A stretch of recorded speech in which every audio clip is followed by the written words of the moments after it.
I do not want the United States to get involved in another Mideast war, this time with Iran.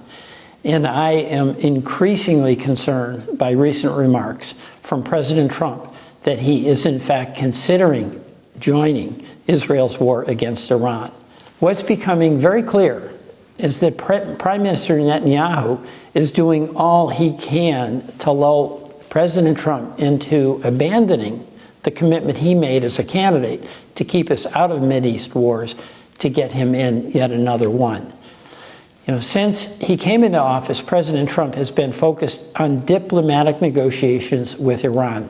We do not want them to have a nuclear weapon, just as Obama did not want Iran to have a nuclear weapon. And just days ago, Trump's peace negotiators were set to meet again with the Iranian negotiators. I supported those negotiations.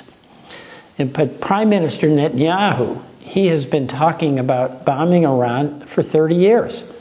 He put those talks to an end with his targeting of Iran's top negotiator on the first night of the airstrikes.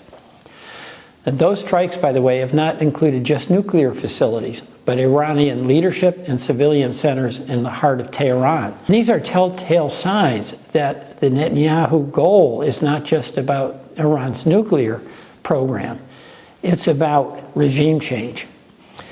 Prime Minister Netanyahu is determined to get a new regime in Iran. But you know what? That sounds easy, but what we've learned over and over again, that forcing regime change from outside in the Middle East does not create lasting peace. Quite the opposite.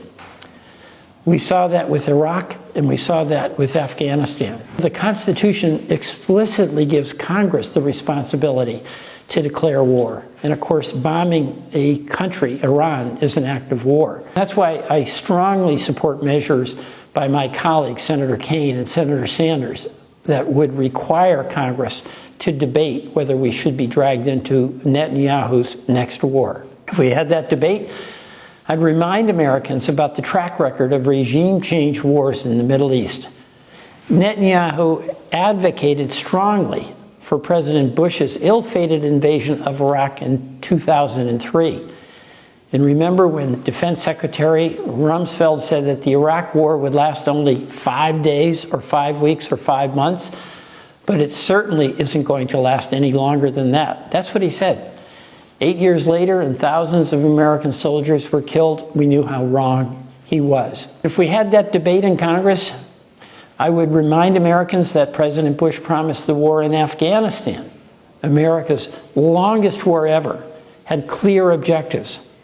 President Bush said, "To all the men and women in our military, I say this: your mission is defined, your objectives are clear."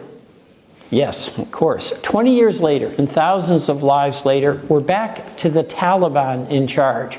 And if we had that debate in Congress about this proposed war, I would remind Americans that Netanyahu has already had a chance to try bombing his way to peace. 60,000 lives have been lost, and we flattened the homes of over 2 million people, orchards, schools, and hospitals. And in fact, the population of Gaza is still under siege, not getting access to the food and the medicine that are absolutely essential if they're not going to starve. Senators of both parties must come together to oppose allowing Netanyahu to pull the United States into yet another forever war in the Middle East.